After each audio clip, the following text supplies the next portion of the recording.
You know, I could have sworn last week they said that it was going to be a week of really hot temperatures and really dry. And currently it's gray and starting to rain again. But it's fine. It's time to bring the horses in anyway.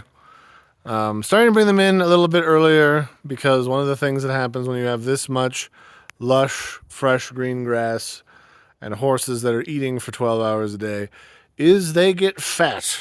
And you don't want them to get too hefty too quickly because that can cause health problems. Now, these are all working animals, so it's pretty easy to control, but it's good just to limit their intake a little bit. I'm also trying to limit my intake and lose a bit of weight, so we're all in the same boat here.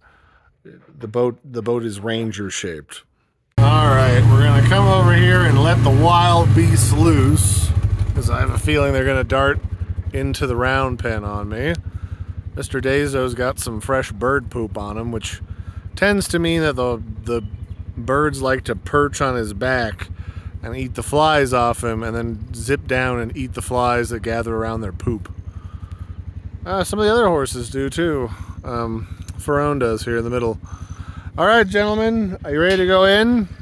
I know we're just getting you used to your new schedule, but you also started coming up as it started to rain because I don't think you want to be moister than an oyster all afternoon. All right, gates open. Cry havoc and release the horses of grazing.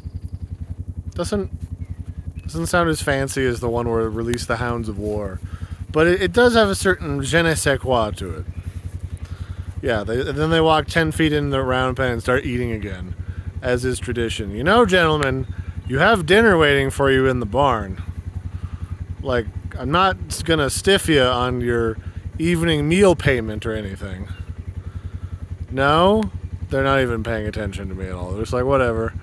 Hold on, Dad, I'm busy eating. Which is why I have this here, to rouse them so I don't have to spend all afternoon as it's starting to rain again, trying to get the horses to just do the thing, which is walk up the ramp. Are they a little spoiled? Probably, but it's fine.